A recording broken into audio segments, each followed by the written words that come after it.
Olá, eu sou a Aline, professora de literatura do curso Lívia Kingma, e hoje nós vamos fazer um revisional de literatura com os conteúdos do PISM 3.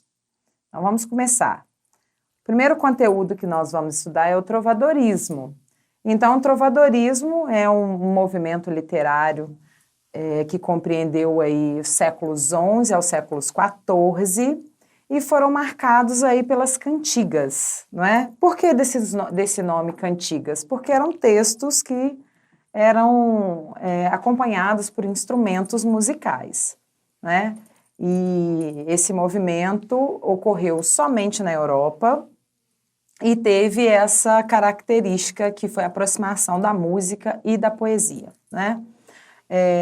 O autor dessas cantigas, os autores dessas cantigas eram chamados trovadores e essas apresentações aconteciam em festas, em saraus, né? E esses manuscritos foram todos reunidos posteriormente em uma coletânea que nós chamamos de cancioneiros.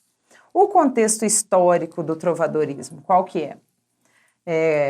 Então, ele teve origem no continente europeu, nesse período da Idade Média. Então, nós tivemos aí 400, 500 anos aí de produção que corresponde ao trovadorismo, né? E era uma sociedade muito marcada pela religiosidade, sobretudo o catolicismo, né? Então, a Igreja Católica era dominante nesse período na Europa, e a literatura é um espelho do que acontecia na sociedade. Então, se a sociedade estava sob o domínio da Igreja Católica, então a literatura também expressa esse reflexo do que estava acontecendo na sociedade. Uma palavra muito importante aqui nesse período é essa daqui, teocentrismo, né? O pensamento que vigorava nesse período aqui era o teocentrismo, que significa... Tel aqui significa Deus, né? E centrismo, que significa Deus no centro do mundo. Então, é esse pensamento de que o homem deve estar vinculado àquilo que Deus escolheu para ele, né? Até hoje a gente cultua muito esse pensamento trovadoresco, né? Quando a gente diz... Deus quis que fosse assim, né? Seja o que Deus quiser. Então, até hoje, a gente ainda tem essa contaminação, digamos assim, desse pensamento teocêntrico, né? Então, a Igreja Católica era a instituição social mais importante, a maior representante ali desse momento e ditava as regras e os valores, né? Então, todo o comportamento do homem estava influenciado por esse pensamento teocêntrico, né? E isso influenciou bastante a escrita, o modo de viver das pessoas. Então, quais são as características que nós vamos ter aí do trovadorismo? União da música e da poesia, como nós falamos no início, né? Por que desse nome cantigas que as obras tinham nesse período? Exatamente porque eram poesias feitas para serem cantadas em público. Recitação de poemas com acompanhamento musical, principalmente a lira. A produção das cantigas líricas e das cantigas satíricas, que nós vamos ver as diferenças entre as líricas e as satíricas.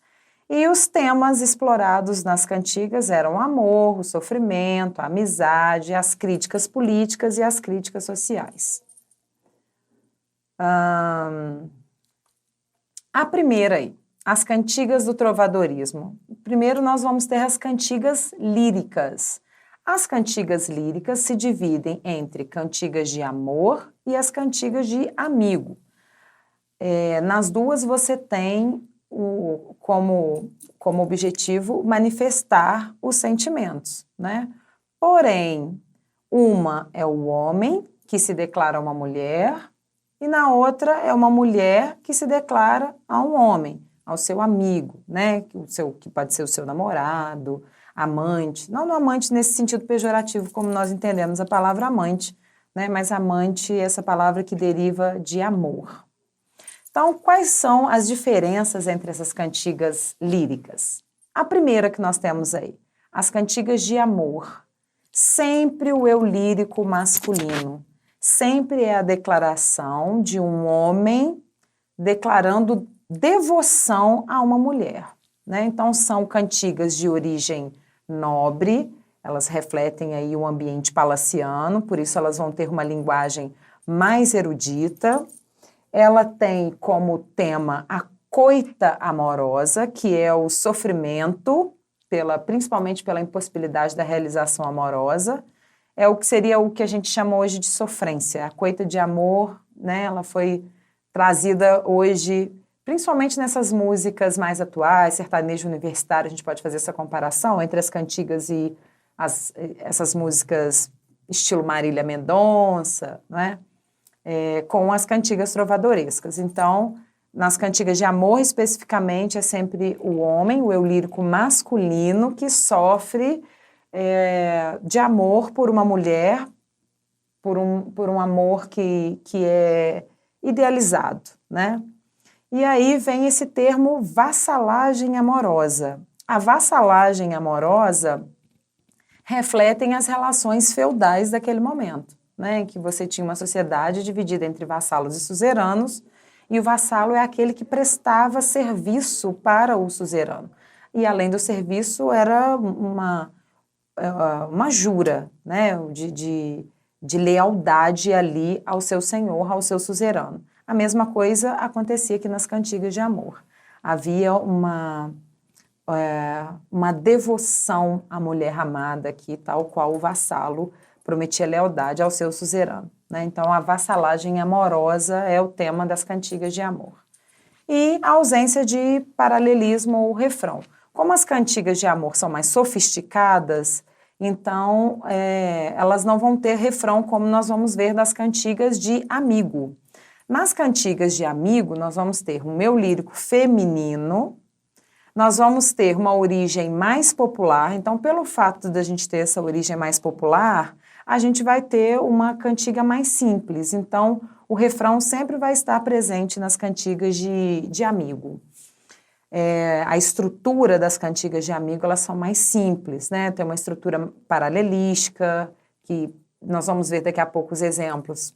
Poucas palavras mudam de uma estrofe para outra, né? Nós vamos ter aqui um tom confessional, em que a mulher, ela sempre conversa com algum elemento da natureza, ou com Deus, ou com um parente, a mãe, ou uma prima, ou uma amiga, mostrando a falta que ela sente do ser amado, né? Geralmente é um lamento pela ausência do amado que partiu para a guerra aí, ou que desapareceu, enfim, né? Mas a gente também vai ter o elemento da coita amorosa aqui também, do sofrimento de amor. Aqui a gente tem um exemplo da cantiga da Ribeirinha. Então, nós temos aí, no mundo, ninguém se assemelha a mim, enquanto a vida continuar, como vai, porque morro por vós, e ai, minha senhora alva e de pele rosada, quereis que vos retrate, quando eu vos vi sem manto? Maldito seja o dia em que me levantei, e então não vos vi. A gente observa aqui que há toda uma devoção à mulher amada, não é? Que é um eu lírico aqui masculino. A coita amorosa está aqui nesse verso aqui, né? Porque eu morro por vós, não é? Minha senhora também é um termo utilizado aqui nas cantigas para... Minha senhora está do lado de cá, né? Que mostra toda essa devoção que este homem tem pela mulher amada. Aqui, Ondas do Mar de Vigo, então a gente já tem pelo título aqui um elemento da natureza, o que é comum nas cantigas de amigo, a mulher conversando com um elemento da natureza. Então nós temos Ondas do Mar de Vigo, acaso vistes meu amigo? Queira Deus que ele venha cedo. Ondas do mar agitado, acaso vistes meu amado? Queira Deus que ele venha cedo. Então, estrutura paralela é isso daqui. Aqui a gente tem amigo e aqui a gente tem amado. A estrutura é a mesma, né? Nós só temos algumas poucas mudanças aqui. Acaso vistes meu amigo, aquele por quem suspiro? Queira Deus que ele venha cedo. Acaso vistes meu amado, por quem tenho grande cuidado? Queira Deus que ele venha cedo. De novo, né, a gente tem essa estrutura paralela aqui, né? As estrofes, elas são bem parecidas. Nós temos só essa mudança aqui no que se refere ao ser amado, que ora chama o eu lírico feminino, se refere como amigo, ora se refere como amado. Depois nós vamos ter as cantigas satíricas. Ao contrário das cantigas de amor, as cantigas satíricas, elas têm como objetivo criticar. Fazer uma crítica que ela pode ser uma crítica mais sutil ou uma crítica mais agressiva, né, com palavras de baixo calão, e citando a pessoa que está sendo criticada, né? Então, essas cantigas satíricas, elas podem ser divididas em dois grupos. As cantigas de escárnio e as cantigas de maldizer, né? Aqui, nós temos um exemplo de uma cantiga de escárnio, que são essas com críticas mais indiretas. Ai, dona feia, foste-vos queixar, porque vos nunca louvar em meu trovar. Mas ora quero fazer um cantar, em que vos louvarei toda a vida, e vedes como quero louvar. Dona feia, velha e sandia. Dona feia, se Deus me perdoe, e por haver tão grande coração. Né? Então, a gente observa aqui que ele se refere como dona feia, e aqui ele mostra as críticas que ele faz a essa dona feia. Mas não há aqui a citação de quem seria essa dona feia que tem essas características aqui. Então, o objetivo é criticar, mas aqui a gente não identifica o ser que é criticado. Aqui nós temos uma outra cantiga também, que todas elas estão escritas aqui em galego-português, né? E aqui nós temos uma cantiga de maldizer. Então, a gente observa já de cara que nós já temos a identificação de quem está sendo criticado aqui, né? Que é a Maria Pérez. Maria Pérez se manifestou no outro dia, cá por muito pecador se sentiu, e logo a nosso Senhor prometeu, pelo mal em que andou, que teves um clérigo, seu poder, pelos pecados que lhe faz fazer, o demo com que ela sempre andou. Então, a gente observa aqui que há uma crítica direta e há a identificação aqui do ser criticado, né? Então, a diferença entre as cantigas de maldizer e as de escárnio, elas estão aí. As de maldizer cita a pessoa criticada e geralmente usam palavras de baixo calão. Aqui nós não temos palavras muito pesadas, né? Temos essa daqui, né? Que pode ser uma palavra aqui um pouco mais pesada, principalmente nesse contexto teocêntrico aqui, em que as pessoas tinham medo de falar sobre figuras demoníacas, né? Bom, e agora nós vamos passar para humanismo, então, na literatura, né? O humanismo é uma fase de transição entre a Idade Média e a Idade Moderna. A mudança de pensamento foi tão significativo, foi tão grande essa mudança de mentalidade da Idade Média para a Idade Moderna que houve, digamos assim, precisamos de um tempo de adaptação, né? Então, o humanismo é esse momento de transição entre o trovadorismo e a próxima escola literária, que é o classicismo, né? Que é o movimento do Renascimento aí nas artes, e que na literatura esse movimento ganhou o nome de classicismo, né? Então, classicismo é a escola literária que aconteceu dentro do Renascimento, né? E que marcou o fim da Idade Média e o início da Idade Moderna na Europa. O que a gente começa a perceber aqui, nesse momento da literatura, é a mudança de um pensamento teocêntrico para um pensamento antropocêntrico. Então, a gente começa um foco na valorização do homem. Se o foco, então, está na valorização do homem, então a gente começa a ter uma mentalidade mais antropocêntrica. Então, quais são as características do humanismo na literatura, principalmente? Esse movimento antropocêntrico, que ressalta a importância do homem como um ser agente dotado de inteligência e de capacidade crítica.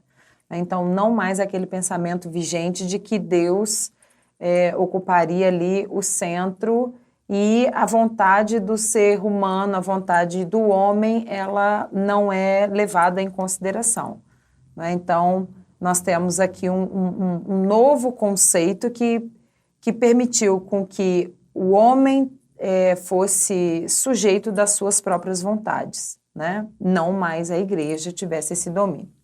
Outra característica aqui do humanismo é o racionalismo, que é uma corrente filosófica associada à razão humana, com foco na produção do conhecimento sobre o ser humano e o mundo, e que contestava o espiritualismo, né? Então, o racionalismo ele é o oposto de tudo aquilo que se vivenciou durante o período medieval, com foco, então, na racionalidade.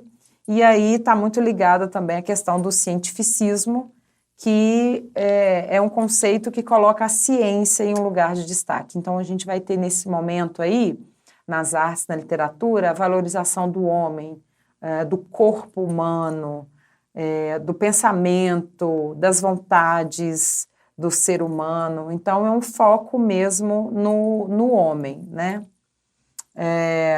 Outra característica que nós vamos ter é a antiguidade clássica. Então, nós vamos ter um retorno, uma inspiração na cultura greco-latina, principalmente elementos aí voltados para a mitologia grega e mitologia romana, né? Então, esse retorno aos deuses pagãos, né? Essas citações na literatura dos deuses pagãos, a gente começa a observar isso aí nesse período do humanismo. A valorização do homem, então inspirado nos modelos clássicos greco-latinos, passou a essa valorização do corpo humano, das emoções do homem, como nós já comentamos, né? O ideal de beleza e perfeição, então esse ideal de beleza e perfeição muito aliado aí aos clássicos greco-latinos, né? As formas humanas começaram a serem observadas, né? Questões de equilíbrio, de proporção, isso tudo começou a fazer parte, então, desse movimento humanista. E dentre os principais autores do humanismo português, destaca-se aí o Gil Vicente, que é o pai do teatro português, com obras aí, com peças teatrais que apontavam os defeitos aí da sociedade, né? Faziam várias críticas, principalmente críticas sociais, comportamento, né? Apontava o comportamento das pessoas aí nesse momento. Para a gente ter um exemplo, nós temos aí um dos autos bem famosos do Gil Vicente, que é o Alto da Barca do Inferno, em que o objetivo da peça era uma crítica à sociedade e essa sociedade extremamente moralizante, que vivia que aparentemente vivia sob esses conceitos religiosos, e o Alto da Barca do Inferno mostra as pessoas, como seria essa chegada das pessoas no céu. Quem as receberia, né? Se o diabo ou se Deus.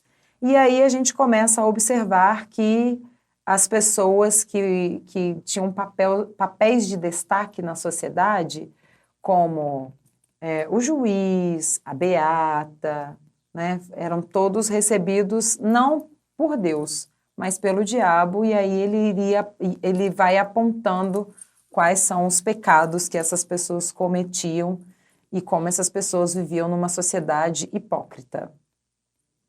Então, aqui nós temos esse trecho que mostra essa hipocrisia aí da sociedade.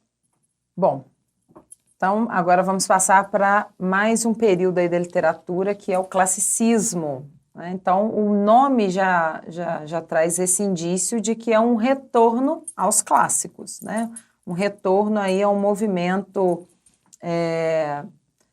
greco-latino aí antes desse período medieval. Então, o classicismo ele corresponde a esse movimento aí pós-humanismo, é um movimento artístico e cultural que ocorreu durante o período do Renascimento, que foi a partir do século XV aí na Europa.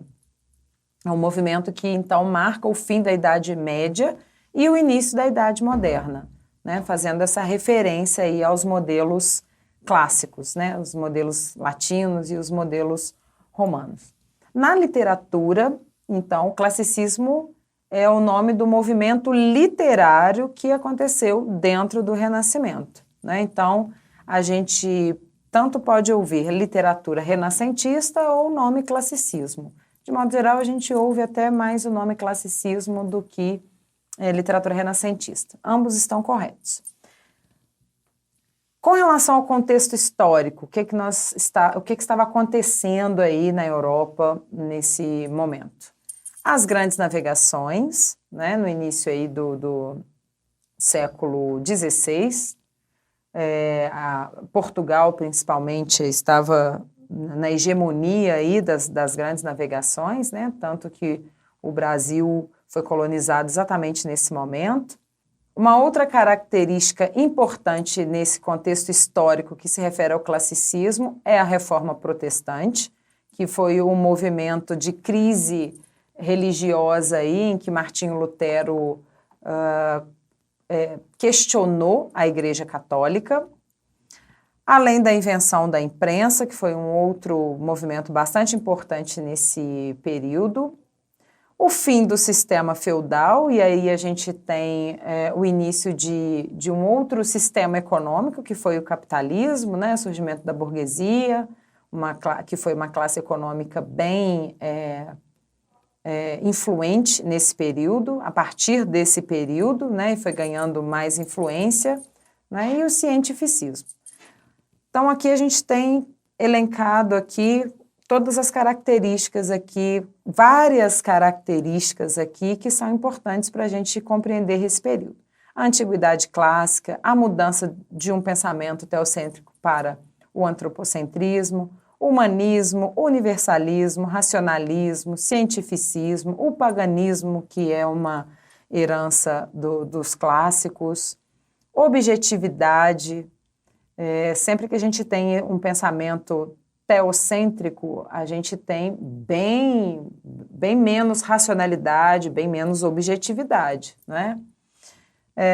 Rigor formal, então aí a gente tem a presença, começa a ter aí a presença dos sonetos, que é uma herança aí desse período, né? E o platonismo, que é muito recorrente aí nesse período, principalmente nas obras de Camões, né, que é o autor mais importante da língua portuguesa e o autor mais importante aí desse período, né? E aí a gente começa falando então sobre o Camões, que é o maior poeta da língua portuguesa, né? Então, é um dos maiores representantes da literatura mundial. Então, a gente pode dividir a obra de Camões entre a obra épica e a lírica, né? No épico, nós temos o clássico, os Lusíadas, cujo objetivo era mostrar a hegemonia de Portugal aí com relação às grandes navegações. Então, a poesia, Os Lusíadas, então, foi publicada em 1572 e celebra os feitos marítimos e guerreiros de Portugal, né, principalmente as conquistas ultramarinas e a descoberta de novas terras, o encontro com povos, costumes diferentes, né? Então, pegando aí o assunto, a viagem de Vasco da Gama às Índias, nós temos toda uma narrativa cheia de simbologia aí que representaria a hegemonia e a coletividade do povo português, né? O objetivo, então, é celebrar as novas conquistas e a proeza dos grandes navegadores portugueses. Com relação à poesia lírica de Camões, nós temos aí uma poesia que retrata o amor, né, o neoplatonismo camoniano, que é muito celebrado aqui, o desconcerto do mundo, que são os lamentos de um eu lírico que observa que o mundo está sempre contra aqueles que andam no caminho certo, né? Faz essa oposição. Aqui nós vamos ter um exemplo de uma poesia lírica de Camões, observando que ele sempre trabalha com o tema do amor numa perspectiva neoplatônica, né? Então, amor idealizado aqui, sempre com letra maiúscula, e quando a gente vê amor com letra minúscula aqui nos textos de Camões, retrata um amor mais físico, né? Um amor mais carnal, e aí foge essa questão da idealização amorosa proposta pelo Camões. Então ele diz: quem diz que amor é falso ou enganoso, ligeiro, ingrato, vão, desconhecido, sem falta lhe terá bem merecido, que lhe seja cruel ou rigoroso. Amor é brando, é doce e é piedoso. Quem o contrário diz, não seja crido, seja por cego e apaixonado tido, e aos homens, ainda aos deuses, odioso. Se males faz amor em mim, se vêem em mim, mostrando todo o seu rigor, ao mundo quis mostrar quanto podia. Mas todas suas iras são de amor, todos os seus males são o bem, que eu por todo outro bem não trocaria. Então aqui a gente consegue perceber um eu lírico que se mostra apaixonado. Então, nesse poema aqui de Camões, a gente observa de um eu lírico mostrando o quanto o amor faz parte da vida do ser humano, né? E só quem realmente mereceu ou amou é que realmente vai conhecer e ter familiaridade com esse sentimento. Depois nós temos aí o quinhentismo, passando então para a literatura brasileira, né? Deixamos agora de falar um pouco sobre a literatura portuguesa e passamos para as primeiras manifestações literárias então no Brasil. Então a gente chama esse movimento de quinhentismo. Nós não tínhamos aqui nesse momento uma produção literária, né? Nós tínhamos aqui a chegada dos portugueses em território nacional. Então, aqui a gente tinha uma literatura de informação e uma literatura de formação, né? Essa literatura de formação, a gente pode dar como exemplo a Carta de Pero Vaz de Caminha, cujo objetivo, então, era apontar, descrever os elementos que havia aqui no Brasil no momento da chegada dessas naus aqui em território nacional. E a literatura formativa, nós temos aí a literatura que a gente também chama de catequética, a literatura produzida então pelos jesuítas, cujo objetivo era a catequização dos povos que aqui estavam, né? Ou seja, os índios. Nesse momento, então, do quinhentismo brasileiro, que é a chegada então dos portugueses, os principais cronistas desse período aqui, Pero Vaz de Caminha, o autor, né, da principal carta aí, endereçada a Portugal para descrever a terra, Pedro Magalhães Gândavo, Padre Manuel da Nóbrega e Padre José de Anchieta. Esses dois últimos, uma produção de uma literatura catequética. Então, as características que nós vamos ter do quinhentismo na literatura são as crônicas de viagem, né, que são os diários produzidos, então, por esses cronistas a respeito do que se encontrou, então, no território. Então, são textos bem descritivos e textos informativos. Esses textos vão ser de fundamental importância posteriormente, quando estivermos estudando romantismo, até mesmo modernismo. As conquistas materiais e espirituais, né, tudo aquilo que se conseguiu ao chegar aqui na Terra, e a espiritual no que se refere à catequização dos indígenas. Então, tudo isso com uma linguagem simples, porque o objetivo não era um textos poéticos, né? O objetivo era mesmo a descrição do que havia no território, né? Então, a gente vai ter muita literatura, muita adjetivação, né? Todo um registro descritivo que não havia ali uma preocupação estética, né? Mas simplesmente o objetivo era informar o que havia, então, aqui no território. E a literatura de formação ou a de catequese são obras de cunho pedagógico, produzida aí pelos missionários, pelos jesuítas, com o objetivo, então, de propagar a fé católica, né? Então, nós estávamos vivendo aí um período em que a igreja já estava começando a dar respostas ao movimento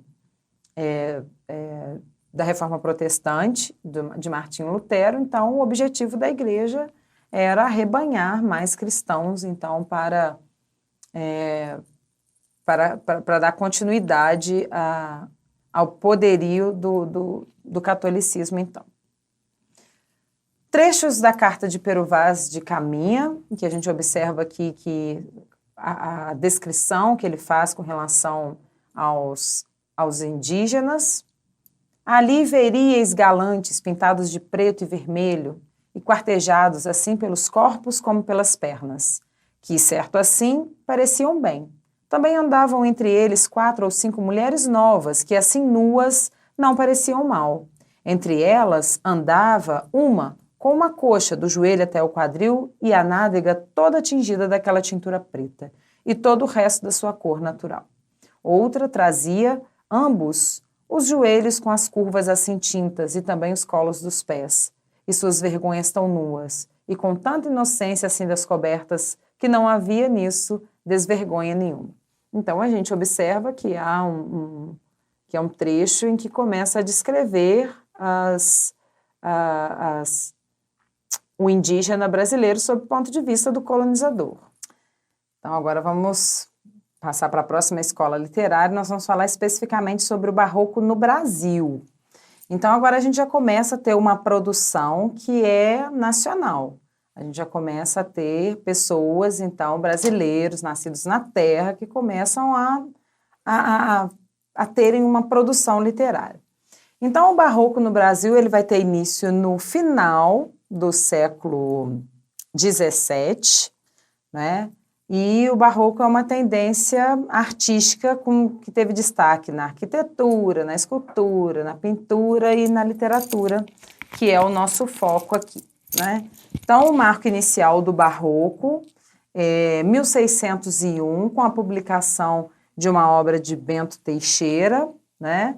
E na escultura nós temos aí, na escultura e na arquitetura, nós temos um nome muito importante aí, principalmente para nós mineiros, que foi o Aleijadinho, né, que é um dos maiores artistas barrocos aí no Brasil. Em termos de contexto histórico, nós temos que o barroco acontece no período colonial, né, momento em que a capital de Salvador foi transferida para o Rio de Janeiro, então nós temos um aumento populacional considerável aí no país. Nós estávamos aí no auge da exploração do ouro, né, no início, na verdade, da exploração do ouro, e que passou a ser uma atividade econômica desenvolvida aí, principalmente na região de Minas Gerais, né, então isso propiciou um desenvolvimento econômico muito significativo para a região, não é? A queda das exportações de açúcar nordestino no mercado consumidor foi substituído, então, pelo chamado ciclo do ouro, em que Minas Gerais passou a ser o foco por conta da enorme quantidade de jazidas encontradas no local, né? E a arte barroca começa a ter aí um significado muito grande para Minas Gerais, principalmente com as obras do Aleijadinho. No que se refere à literatura, as características do barroco no Brasil são linguagem dramática, racionalismo, exagero e rebuscamento. A gente pode observar esse exagero, esse rebuscamento aí quando a gente entra em qualquer igreja desse período barroco aí no Brasil. Então, outra característica do barroco, o uso de figuras de linguagem, né, presença de metáforas, de antíteses, paradoxos, união do religioso e do profano. Então, o barroco é um período aí da literatura em que nós estávamos falando de contra-reforma, né, que foi o movimento da Igreja Católica com relação ao movimento de reforma aí, propagado pelo Martinho Lutero. Então, nós tínhamos aí uma ambientação de um homem dividido entre a igreja e o movimento anterior, que foi o movimento do classicismo, em que era o homem que trazia toda essa racionalidade, né? Então, as figuras de linguagem, como as antíteses, mostram os paradoxos, mostram esse homem muito dividido entre o céu e o inferno, não é? O pecado e a vivência plena, né? Pegando um termo latino que é o carpe diem, que está muito presente aqui no barroco. Então, a dualidade é uma característica muito significativa aqui no barroco, né? Era esse homem aí dividido. Então, falou de barroco, falou essa palavra aqui é bem importante, né? Essa característica aqui, dualidade. Então, jogo de contrastes, a valorização dos detalhes, e na literatura a gente trabalha muito com esses conceitos aqui, o cultismo e o conceptismo. O cultismo está relacionado, então, à forma. O conceptismo está relacionado à ideia. Então, a gente vai observar muito isso nos poemas barrocos, e aí a gente tem um nome bem importante aqui, é o Padre Antônio Vieira, que é um maior orador sacro aí da língua portuguesa, e o objetivo dessas obras era propagar a fé católica, né? Como um padre, obviamente, ele tinha como objetivo aí a catequização, né? E um dos temas principais de Padre Antônio Vieira aí era a escravidão indígena. Um autor também de extrema importância nesse período é o Gregório de Matos, também apelidado aí de Boca do Inferno, né? Uma alcunha em que ele ficou conhecido aí por conta das suas sátiras, por conta de suas denúncias com relação à sociedade baiana naquele período, né? Então, um exemplo que nós vamos ter dessas sátiras do Gregório de Matos é um trecho desse poema aí. Que falta nesta cidade? Verdade. Que mais por sua desonra? Honra. Falta mais que se lhe ponha? Vergonha. O demo a viver se exponha, por mais que a fama exalta, numa cidade onde falta verdade, honra e vergonha. Então aqui a gente observa o porquê de Gregório de Matos ter recebido esse apelido, né, essa alcunha de Boca do Inferno, porque ele metralhava a sociedade aí a sociedade baiana nesse período. E para a gente, caminhando para o final, a última escola literária aqui que nós vamos estudar é o arcadismo, que é uma escola literária aí que vem em oposição ao barroco. A gente vai observando na literatura que uma escola literária, ela sempre, de modo geral, ela vai negando a escola literária anterior, né? E muitas vezes pegando inspiração em escolas literárias do passado. No caso do arcadismo, nós temos também o nome neoclassicismo. Então, nós vamos ter várias referências com relação às obras clássicas, com relação aí a um retorno dos clássicos greco-latinos, né? Então, ao contrário do barroco, se é uma escola que está negando os princípios do barroco, nós vamos ter aí uma linguagem mais simples, né? Com menos rebuscamento do que o barroco.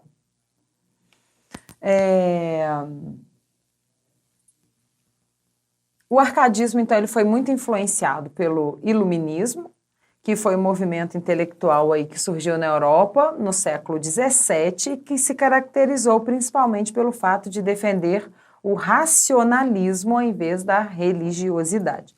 Então, se o barroco estava permeado de elementos religiosos, de elementos que se voltavam para a religiosidade, para um campo até ali essa divisão entre antropocentrismo, essa dualidade, né? Esse homem aí dividido entre o antropocentrismo e o teocentrismo, aqui a gente tem uma pegada mais racionalista no arcadismo.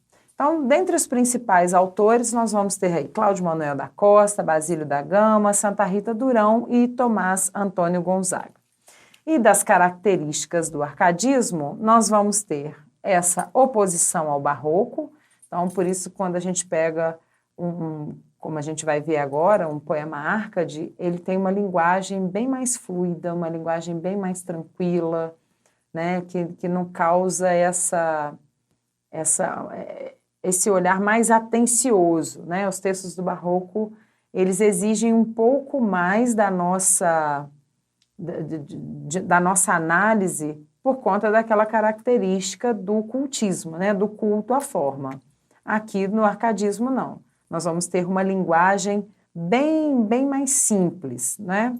Essa influência do iluminismo, a tradição clássica, que é esse retorno, né? Por isso o arcadismo também chamado neoclassicismo, o uso de pseudônimos e um ambiente bucólico, um ambiente pastoril.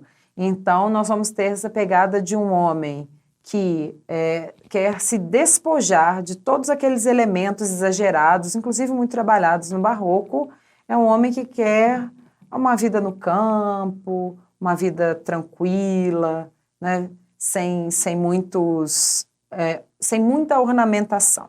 Então, por isso, nós vamos ter vários lemas árcades que buscam essa característica desse homem mais bucólico, né? O carpe diem, que significa aproveitar a vida, aproveitar o momento, considerando que se a vida pode ser comparada aos elementos da natureza, como uma flor, por exemplo, a flor, o período de beleza da flor, ele é muito rápido, né? Então, o carpe diem, com essa pegada de se aliar aos elementos da natureza, né? Trabalha com essa filosofia de você aproveitar a vida porque ela é muito rápida, ela passa muito rápido e você tem que viver o momento. O fugere urbem, que é essa ideia de você fugir da cidade, a fuga do campo, porque a felicidade ela vai ser encontrada no ambiente rural, no campo, né? Fugir do caos urbano. Outro lema, aurea mediocritas, que é você se desvincular dos elementos opulentos, né? Que é uma outra característica que a gente viu no barroco, enquanto o barroco era o exagero, né? Os poemas eram muito ornamentados, as obras artísticas eram muito ornamentadas. Aqui não. Aqui a gente tem o despojamento desses elementos materiais. É possível viver uma vida simples no campo, se vestindo de forma simples, tendo uma vida mais simples, né? Sem essa ostentação. E essa ostentação que é trabalhada nesse lema Árcade aqui, inutiliam truncat, que é cortar tudo aquilo que é inútil, que é você se desfazer do material, né? Não ter apego aos elementos materiais. Então, nós temos um trecho de um poema do Tomás Antônio Gonzaga, que se coloca na posição com o nome de Dirceu, ele usa esse pseudônimo, e a amada, que também é chamada de Marília, né? Então, há um pseudônimo tanto para o eu lírico quanto para a amada. Então, esses elementos a gente consegue observar aqui nesse pequeno trecho do poema de Tomás Antônio Gonzaga. Eu, Marília, não sou algum vaqueiro que viva de guardar alheio gado, de tosco trato, de expressões grosseiro, dos frios gelos e dos sóis queimado. Tenho o próprio casal e nele assisto. Dá-me vinho, legume, fruta, azeite, das brancas ovelhinhas tiro leite, e mais as finas lãs de que me visto. Graças, Marília bela, graças à minha estrela. Então a gente consegue observar esses elementos aqui de o quanto a vida no campo faz bem ao eu lírico, e aí ele convida a sua amada para que eles possam viver juntos no campo. E o campo é o suficiente para trazer esse sustento para os dois, né? A gente observa aqui, tem o próprio casal, né? Ou seja, eu tenho a minha própria fazenda e vivo nessa minha casinha, né? Nesse meu espaço. E esse meu espaço é autossuficiente, né? Porque ali eu tenho vinho, eu tenho legume e até me visto com esses elementos da fazenda. Olha, me visto das finas lãs, né? Então eu não preciso de luxo. A vida na fazenda é o suficiente para a gente viver bem e para a gente ser feliz. Enquanto pasta alegre o manso gado, minha bela Marília, nos sentemos à sombra desse cedro levantado, um pouco meditemos na regular beleza que em tudo quanto vive nos descobre a sábia natureza. Atende como aquela vaca preta, novilhinho, seu dos mais separa, e o lambe enquanto chupa a lisa teta. Atende mais, ó cara, como a ruiva cadela suporta que lhe morda o filho, o corpo e salte em cima dela. Então a gente observa aqui um modo de vida realmente muito simples, né, de um casal que pode viver no campo, sem todos esses elementos aí de ornamentação que fazem parte de uma vida urbana que traria todos esses elementos mais sofisticados, né? Então, aqui há todo um despojamento dessa sofisticação, tanto no que se refere ao modo de vida e no que se refere à maneira de você mostrar isso por meio das obras literárias. Então, a gente observa aqui que, ao contrário das obras barrocas, nós temos textos aqui que são muito simples, né? São escritos de uma forma para que nós possamos entender a simplicidade do que está escrito e que espelharia esse modo de vida do eu lírico e da amada.